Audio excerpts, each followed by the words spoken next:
हम क्या बन रहे हैं ये तो हमको ही पता है। जैसे ही जन्म लिया मनुष्य ने, उसे दो बड़ी चीजें दे दी भगवान ने जन्म के साथ ही, वो किसी और को नहीं दी। पशु, पंछी, परिंदे, वनस्पतियां और पर्वतों को वो दो वस्तुएं नहीं मिली, मनुष्य को जन्म के साथ दो वस्तुएं प्रदान की गई। इसलिए वो महान है, उत्तम है, उत्कृष्ट है, श्रेष्ठ है और ईश्वर जैसा ही है। भगवान ने मनुष्य को जन्म लेते ही दो चीजें दे दी जो किसी और को नहीं। कौन कौन सी दो वस्तुएं? पहली है कर्म की स्वतंत्रता, दूसरी है चिंतन की स्वायत्तता। कर्म करने में स्वतंत्र है, जो जी में आया कर, जो करना है आप तो कर ले जो करना है। एक और बात कह दी, सोच ले जो सोचना है, सोचता रहे। ये दो चीजें दी। बहुत कम लोग हैं जिन्हें करना आता है, कुछ अच्छा करना। बहुत कम लोग हैं जिन्हें अच्छा बोलना आता है। बहुत कम लोग हैं जिन्हें अच्छा सोचना आता है। जन्म के साथ दो चीजें दी, करो जो करना है करिए।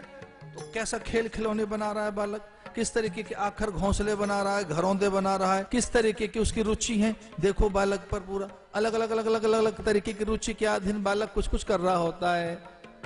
अपने आप को हम तराश रहे हैं, अपने को हम एक अलग तरीके का अनूठा, अद्भुत, अद्वितीय, एक्सक्लूसिव अपने को बना रहे हैं, अपने से सोच कर करके। दो चीजें दी भगवान ने, चिंतन की स्वायत्तता।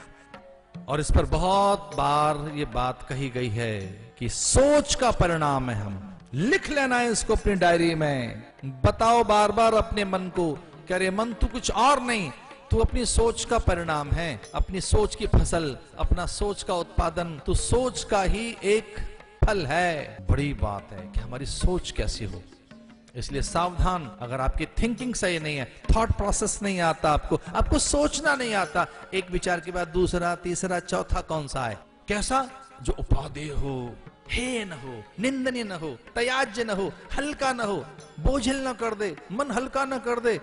अकेले में और कोई नहीं है और आपकी जेब से रुमाल निकले और आंसू पोंछते रहे आप अपने। कोई पूछे क्या हुआ, कि कुछ नहीं, रो रहे हैं अकेले में। वैसे तो आदमी अकेले में कभी नहीं रोता, पर रुआसा सा रहता है। पर हमने तो अकेले में भी कुछ लोगों को मुस्कुराते हुए, ताली बजाते हुए देखा, नाचते हुए देखा, अकेले में भी। किसके कारण? सोच के कारण। सोच के कारण। जैसे कोई चीज अपने से पैदा करोगे तो वो आपको फल लौटा कर देगी। जैसा बोओगे वैसा काटोगे।